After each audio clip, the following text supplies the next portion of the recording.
All right. I want to first start by giving all praises, honor, and glory to Yahweh Ba'ashem Yahweh Shai, and double honors to the elders and apostles which are at Great Millstone, who grew well and helped teach us truth. Peace, blessings, and salutations to the hopeful elect, the men, women, and children that's out there holding fast, having faith in Yahweh Shai, and to you brothers that's out there on the highways and the hedges, risking your lives to feed the sheep week in and week out, and put the lessons up throughout the week. To you I say Shalom. Now I'm going into how we have to separate ourselves, man. This video was inspired by the brother Yakanan. Shalom to him. But we can't be unequally yoked with unbelievers. And what that is, man, we can't be joined hand in hand with the people of this world. Now there's nothing wrong with having little casual relationships with people in the world, but we shouldn't really be having pure, intimate, and deep relations with people in the world. Now, yeah, granted, you have your mother, your father, maybe your siblings, cool, but like on a daily basis, man, we should not be spending our days and our weeks primarily around non-believers, man. People in the world, people who have wicked intentions, and their aspirations and goals and dreams are of this world, not in the kingdom, man. The scriptures say in Matthew 6, it says, where your heart is, there your treasure will also be, man. And the old saying, it says, tell me who your friends are, and then I'll tell you who you are, man. So if you're constantly being around people that are of the world, man, you're going to start to take on those ways. Now, granted, it may very well go the opposite way, to where they take on your ways. They might start to feed off of your spirit and your righteousness.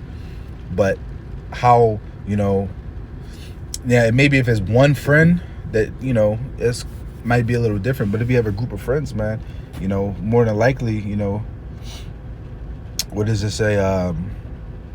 Not seniority, but numbers. The numbers is strength in numbers, man. So with these demons on these people, it's strength in those numbers, man.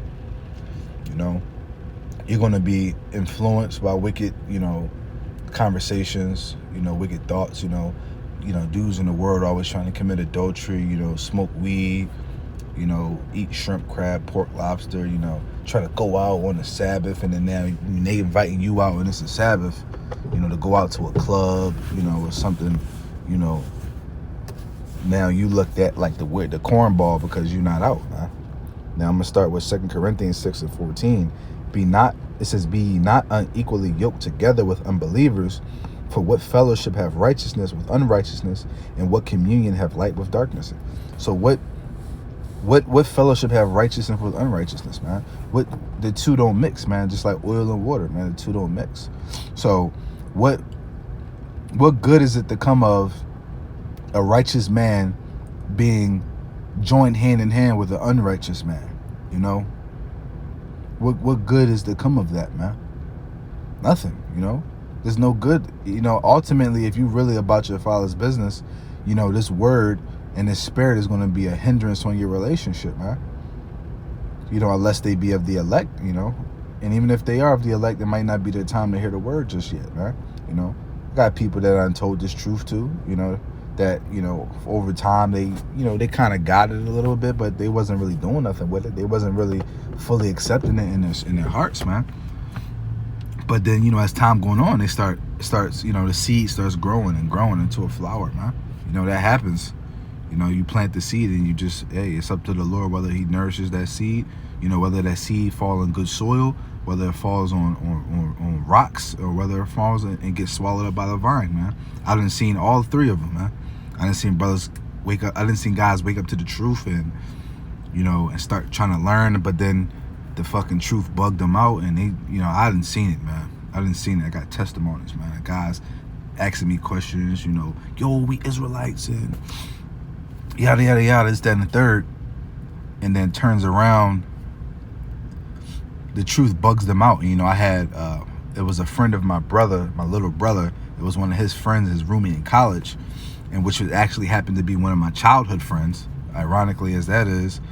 Because me and my brother, we share the same father but different mothers. So he was raised on the other side of Philadelphia with his mother, so we didn't share the same childhood friends, like in the neighborhood aspect. But to get to the point was, my little brother used to hit me up like, hey, yo, I think the truth made him crazy and this, that, and the third. I'm like, hey, hey, that happens, I didn't really go deep into what the scripture, because he's, my little brother 9 times out of 10 is a 2/3, but we don't got to get into that. But, Yahushua made the parable of the seeds, and that guy, he fell on, he was a seed that got swallowed up in the vines, man. The truth was just too much for him to handle. Next thing you know, the guy start getting bugged out, like literally in his mind, bro, going crazy. Got it fucking Allah and Arabic tattoos and shit on him. It was sad, man. But imagine if I would have, me hanging around this guy, he's bugged out like that, man. That spirit can wear off on me, And I had guys in the world, my old friends in the world, where they were too much in the world, man, and this truth was too much for them to handle, man. And it was a lot of mockery was coming from it, and I stood my ground, but I had to cut myself off from them guys, man. And it's the best decision I ever made. And down the Lord, when I lost my childhood, friends that I came up in middle school, high school with, but the Lord blessed me with 7 brothers, man. So, and even if the Lord would have just blessed me with one sincere brother, man, that one sincere brother, that one sincere friend is worth more than 1,000, man. One good friend is worth more than 1,000 mediocre or fake friends, man, or average friends. One sincere and true friend, man. And that's what you get when you come into this truth, man. You get brothers, man. You get true friends. So, there's no need to associate and hang around these people in the world when I got brothers that are of like mind, and now we can get together and be of one mind, one spirit, man. They know when I'm going through something, they know how I feel, man. And let me grab that, man. This is Sirach 37:12. It says, but be continually with a godly man, whom thou knowest to keep the commandments of the Lord, whose mind is according to thy mind, and will sorrow with thee if thou shalt miscarry. Hey, so that's why we are to be continually with a man of the faith, man. Someone to keep the law, statutes, commandments. Someone that's doing the work. Someone that knows the names Yahweh Shai, man. That's hastening the return of Yahweh Shai. That you could talk about the kingdom together. You could talk about the ancient times. You could talk about the stories of the great men of Israel, man. It's beautiful, man. It's beautiful, And then you can even talk about worldly stuff with brothers in the truth, because that the measure of the conversation is always going to revert back to righteousness. You're not going to be in a conversation talking about women, and then you start adultery starts coming up in the conversation. Yeah, that one Joan, bro, yeah, she got a dude, but bro, I've been hitting her up, bro. I think she down for the team, bro. We can hit it. Her dude don't even know. Like, those conversations not going to come up, man, when you're dealing with a man in the truth, man. Because everything's going to be done decently and in order, man. And then ultimately, brothers fear the Lord. So brothers ain't going to put themselves in a position of vulnerability, to sin and to err, right? And then going down to where it says, whose mind is according to thy mind, and will sorrow with thee if thou shalt miscarry. Like I was saying, like a brother will understand what you're going through, man. If you're catching hell and catching affliction, a brother understands it. People in the world may say, hey, that's crazy, but they don't really understand it, because like a brother would in the truth, he understand. Listen, bro, he'll hit you with comforting words. Hey, he'll hit you with scriptures, man, things that are uplifting, man, and then it bring joy and comfort, man. These scriptures, we'll talk about the kingdom. We'll talk about, hey, man, fuck all that shit, man. Look what we're gonna do in the kingdom. Look what we're gonna have in the kingdom. Hey, man. So that's why it's very important, man, to be around to like-minded brothers, and for you sisters too, man. If you have sisters at arm's reach, hey, man, I encourage it. If you got a husband that's in the truth and he's in the camp, hey, listen, ask your husband to see if there's other brothers that got wives that's also in the camp, that's in the truth, man, and link up with, that's just what it is, right? That's what you should be doing, because now your spirit is constantly being fed things of the spirit. You're constantly being engulfed in a spirit of righteousness, man. Because we already got to deal with worldly spirits and demons when we go to work, when we go to the stores, when we just out and about. But when we at home in the comfort, and our security, that's when our spirit is good. And then you can invite brothers into your home, and sisters into your home. And now you don't have to worry about doing a spiritual cleaning, when worldly people leave your home, man. Because the scriptures say, where two or more are gathered in my name, there I am in the midst also, Yahweh Shai, man. Do it, Yahweh through his son, Yahweh Shai through the spirit, man. Two or more are gathered in his name. So when you got a brother with you, or brothers or sisters, Yahweh Shai is right there in the midst, man.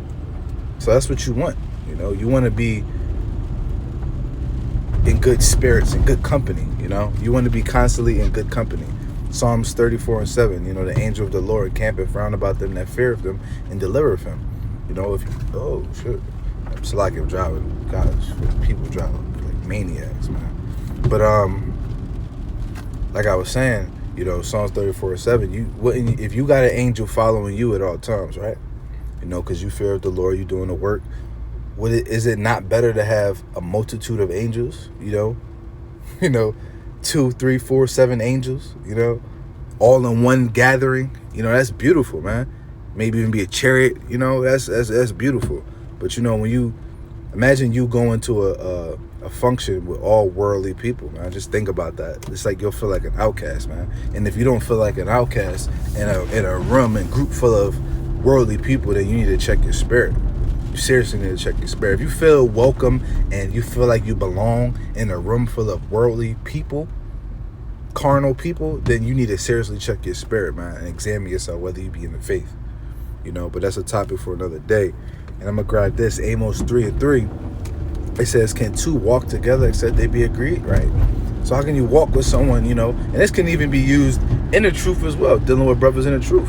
Imagine you going out and hanging and fellowshipping and even breaking bread, like, on the scripture wise, and teaching with brothers who have a different doctrine. How can y'all walk together and teach together and y'all don't agree on the same things, man? There's differences in your doctrine, man. What happens if a sheep come up and the topic of that particular thing, a question of that particular topic comes about? Then who breaks down the scripture? Who answers the question? Who has the right doctrine? Because both of you in your mind believe you have the right doctrine. That's why you believe it and teach it, right? But then we take this to a carnal sense of dealing with a worldly person. It's the same thing. Y'all go out to eat, or you go to someone's home and they're cooking. They got pork cooking up and shrimp, and they're having a crab seafood boil, man. You're not gonna. What are you gonna do? What are you gonna eat? You're gonna feel out of place. And me, if any, I'd be like, look, man, y'all nasty. Even that bottom feeders, man. The Lord said that's an abomination. And then next thing you know, people get the, oh my gosh, here you go. And, why even put yourself in that position, man?